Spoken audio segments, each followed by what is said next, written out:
कक्षा 12वीं के सभी विद्यार्थियों के लिए आज की इस क्लास के अंतर्गत 24 मार्च के दिन आपका जो राजनीति शास्त्र का पेपर है उसके लिए यहाँ पे कुछ प्रश्न मैं आपको बताने वाली हूँ।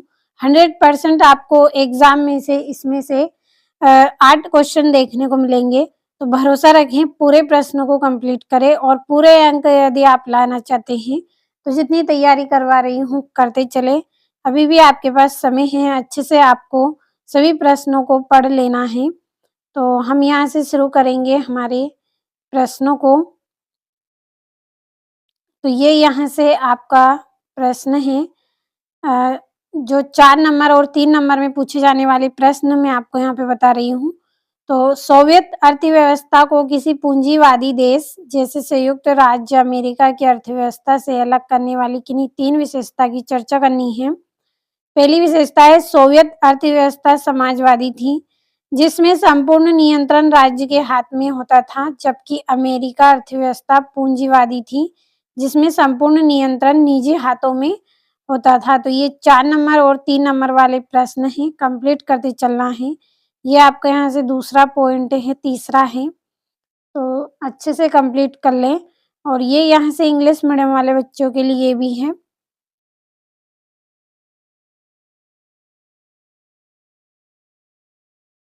अब अगला प्रश्न हम पढ़ेंगे यहाँ से। अगला प्रश्न है सोवियत संघ के विघटन के कारण लिखिए। तो सोवियत संघ के विघटन के लिए उत्तरदायी कारण निम्न है। इस तरह की हेडिंग आपको डाल लेनी है। और सोवियत संघ में कम्युनिस्ट पार्टी का शासन लगभग 70 वर्षों तक रहा। कम्युनिस्ट पार्टी किसी के प्रति जवाबदेह नहीं थी। दूसरा है शीत युद्ध के दौरान पश्चिमी गुट की होड़ करने के कारण सोवियत संघ की राजनीतिक और आर्थिक स्थिति कमजोर हो चुकी थी। तो ये 2 पॉइंट हो गए हैं, स्क्रीनशॉट जल्दी से लेते चलना है। और ये तीसरा आपका यहाँ से पॉइंट है, मिखाइल गोर्बाचेव के सुधारों के कारण आई उपभोक्ता वस्तुओं में कमी से नागरिकों में असंतोष फैल गया, इससे लोगों में आक्रोश फैल गया। और ये यहाँ से इंग्लिश मीडियम वाले बच्चों के लिए है। अब अगला प्रश्न हम पढ़ेंगे। तो ये आपका यहाँ से जो अगला प्रश्न है, भारत और चीन संबंधों के तनाव को स्पष्ट आपको करना है। तो भारत और चीन के बीच विवाद के निम्न मामले रहे हैं। पहला है भारत चीन सीमा 1950 से 51 में साम्यवादी चीन के नक्शे में भारत के एक बड़े भाग को चीन का अंग दिखाया गया। और 1954 में चीन ने एक पत्र भेजकर भारतीय सेना पर बूजे नामक स्थान पर अवैध कब्जा करने का आरोप लगाया और कहा कि भारत चीन के मध्य कभी सीमा निर्धारण हुआ और अरुणाचल प्रदेश के कुछ इलाकों और अक्साई चीन क्षेत्रों पर दोनों में समय समय पर प्रतिस्पर्धा बनी रही। तो ये इस तरह से आपको बाकी का पढ़ लेना है। अब बढ़ते हैं अगले प्रश्न की ओर।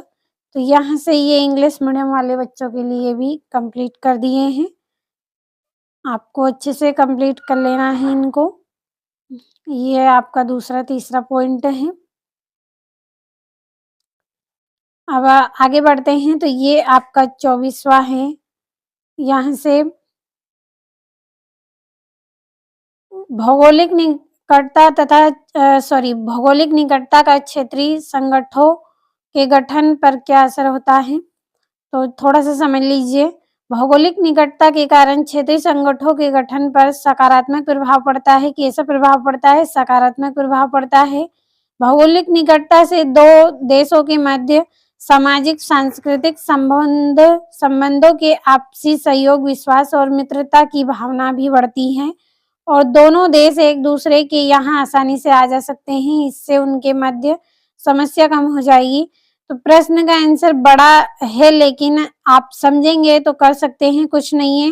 देखिए, सकारात्मक प्रभाव पड़ता है, सामाजिक सांस्कृतिक जो आपसी संबंध है उसमें सहयोग बढ़ता है, मित्रता विश्वास की भावना बढ़ती है और दोनों देश एक दूसरे देश में आ जा सकते हैं।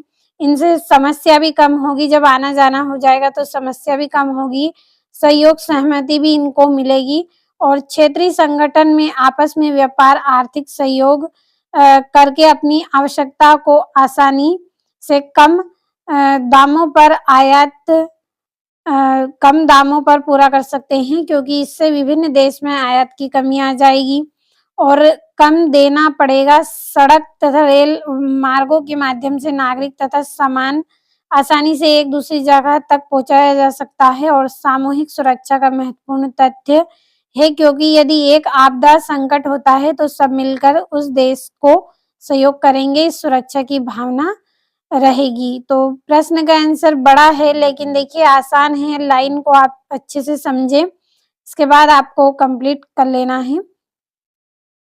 और यहाँ से इंग्लिश मीडियम वाले बच्चों के लिए है, तो आपको मैं यहाँ पे सहयोग इसीलिए कर रही हूँ, समझा रही हूँ आपको हर एक प्रश्न का आंसर, ताकि आप अच्छे से कंप्लीट कर पाएँ।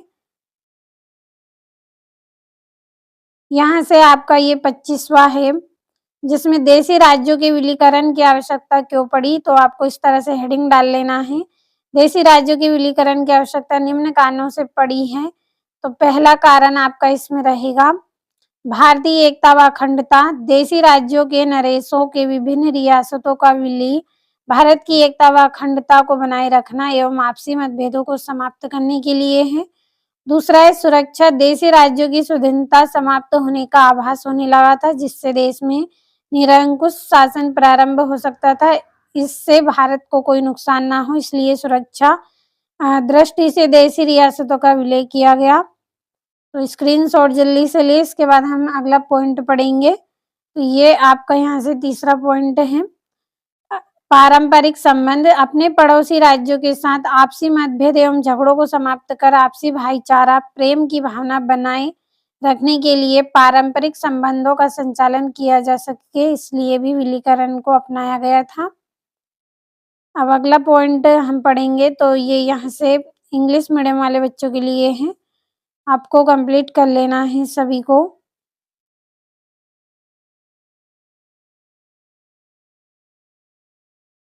यहाँ से ये आपका 26वां प्रश्न है, भारत में कश्मीर के महाराजा की मदद किस प्रकार की, तो कश्मीर का महाराजा हिंदू था, परंतु जनसंख्या का बहुमत मुसलमानों का था। महाराज कश्मीर को स्वतंत्र राष्ट्र बनाना चाहते थे। ऐसी दशा में कश्मीर के महाराजा ने भारत से कश्मीर राज्य को भारत में विलय करने का सहयोग मांगा। इस स्थिति पर निम्न प्रकार से मदद मिली। पहली स्थिति यहाँ पे है सैनिक एवं कूटनीति मदद। दूसरी है पाकिस्तानी कबीलाई सेना ने कश्मीर के जिस भूभाग पर कब्जा कर लिया था उसमें अधिकांश भाग वापस दिलाया। तीसरा है राज्य शांति की स्थापना कर वैधानिक सरकार का गठन एवं संविधान निर्माण की सुविधा प्रदान की। तो इस तरह से मदद की थी उन्होंने राजा की। और ये इंग्लिश मीडियम वाले बच्चों के लिए है यहाँ से। और ये आपका अगला प्रश्न है, क्या सरकार ने आपातकालीन शक्तियों का दुरुपयोग किया था? अपने उत्तर के पक्ष में तर्क दीजिए। तो हाँ, सरकार ने आपातकाल में शक्तियों का दुरुपयोग किया था। कुछ निम्न है, तो ये आपका यहाँ से पहला है प्रेस पर सेंसरशिप। सरकार ने प्रेस पर सेंसरशिप लगा दी, जिससे मीडिया को स्वतंत्र रूप से अपनी राय व्यक्त करने से रोक दिया गया। दूसरा है जबरन नसबंदी। आपातकाल के दौरान गरीब लोगों को जबरन नसबंदी के लिए मजबूर किया गया, जो कि मानव अधिकारों का घोर उल्लंघन था। तो पॉइंट बड़े हैं, लेकिन आपको समझ के करना है, तो कर लेंगे आप अच्छे से। और ये यहाँ से तीसरा है विपक्षी नेताओं की गिरफ्तारी। तो विपक्षी नेताओं की गिरफ्तारी आपातकाल के दौरान कई विपक्षी नेताओं को किसी उचित प्रक्रिया के गिरफ्तार कर लिया गया और जेल में डाल दिया गया। और अगला है आपका इसमें अगला पॉइंट है लोकतंत्र के लिए खतरा। आपातकाल में लोकतंत्र के सिद्धांतों को कमजोर किया और यह दिखाया गया कि कैसे सरकार आपातकालीन शक्तियों का दुरुपयोग कर सकती है। तो ये आपके यहाँ पे पॉइंट हो गए हैं, ये यहाँ से कंप्लीट करें।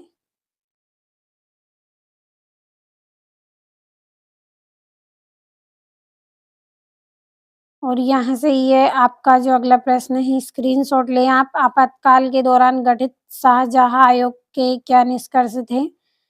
स्क्रीनशॉट के माध्यम से कंप्लीट कर लेना है क्योंकि समय भी आपका बचाना है।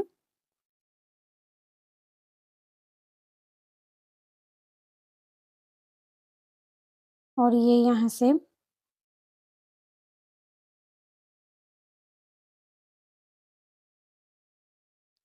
ये आपका यहाँ से 29वां है।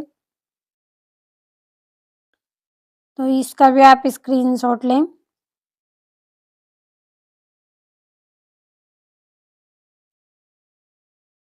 बढ़ते हैं अगले प्रश्न की ओर।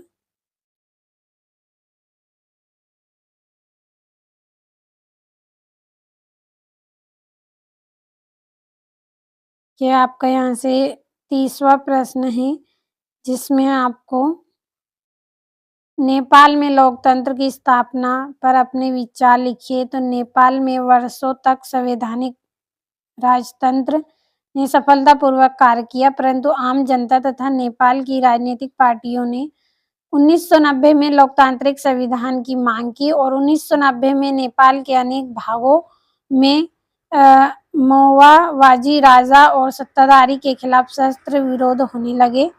तो इस तरह से बाकी का आपको पढ़ लेना है क्योंकि समय आपका कम लेना है, इसलिए यहाँ पे आपको कम समझा रही हूँ प्रश्नों को। और यदि आपको वास्तव में पूरे अंक एग्जाम में आप लाना चाहते हैं तो कंप्लीट अच्छे से करें। आप जो भी प्रश्न मैंने आपको यहाँ पे इस वीडियो में बताए हैं सभी को कंप्लीट कर लेना है।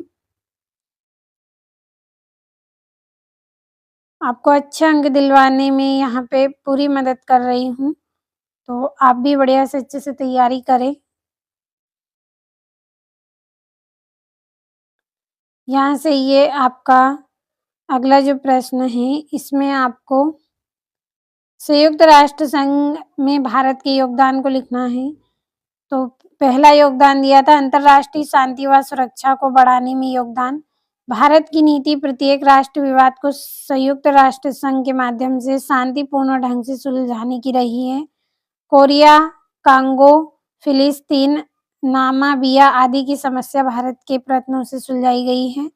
तो वो आपको ये नहीं देखना है कि पॉइंट बड़े हैं, आपको केवल समझना है यहाँ पे कि किस तरह से आपके यहाँ पे आंसर दिया गया है। और रंग भेद की नीति के विरुद्ध संघर्ष, भारत ने संयुक्त राष्ट्र संघ के उद्देश्यों में आस्था रखते हुए सदा ही दक्षिण अफ्रीका के रंग भेद पूर्ण नीति का प्रत्येक अंतर्राष्ट्रीय मंच पर विरोध किया है। तो सरल हैं पॉइंट आपके, बस समझ कर करें।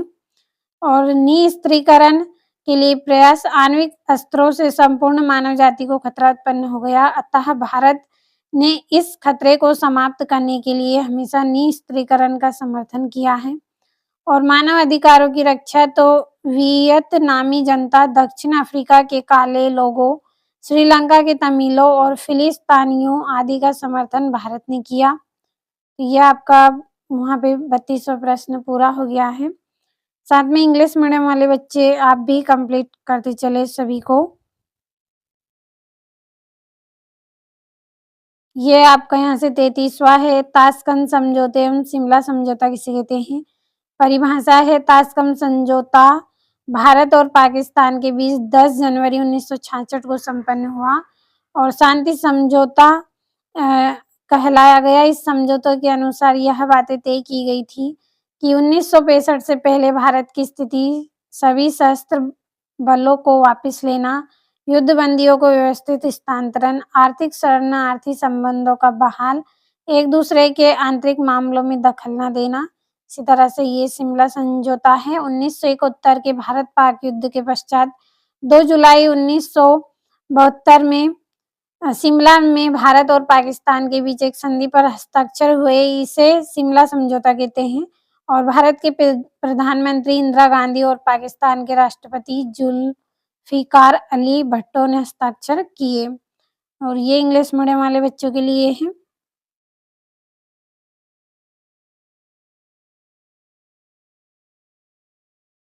और यहाँ से ये आपका 34वां प्रश्न, 1971 में भारत पाकिस्तान युद्ध में पाकिस्तान की पराजय के कारण। तो पढ़ लेते हैं थोड़ा सा। 1971 युद्ध भारत और पाकिस्तान के मध्य 14 दिन तक चला, जिसमें पाकिस्तान की पराजय निम्नलिखित कारणों से हुई थी। पहला, पाकिस्तानी सैनिक दृष्टि भारत से कमज़ोर था। दूसरा, पाकिस्तान का नैतिक पक्ष दुर्बल था और पाकिस्तानी ने पूर्वी पाकिस्तानी के साथ भेदभाव नीति अपनाई। और ये आपका यहाँ से तीसरा चौथा पॉइंट। और यहाँ से इंग्लिश मीडियम वाले बच्चों के लिए हैं। तो भरोसा रखें, आज आपको जितने भी प्रश्न इस क्लास में बताए गए हैं, इसमें से आपके 7 से 8 क्वेश्चन एग्ज़ाम में रहेंगे। तो यदि पूरे अंक आपको लाना है तो थोड़ी-सी मेहनत तो आपको करनी होगी।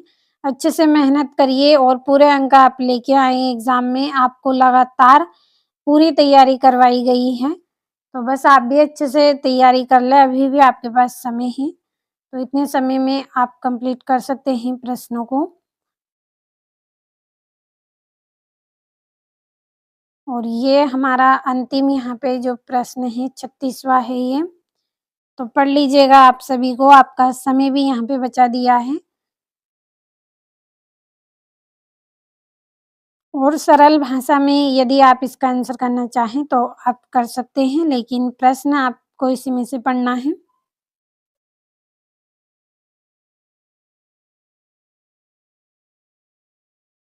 तो जितने भी प्रश्न आपको बताए हैं 24 मार्च के दिन 100% रहेंगे। 7 से 8 प्रश्न रहेंगे इस क्लास में से। तो सभी प्रश्नों को अच्छे से कंप्लीट कर लें।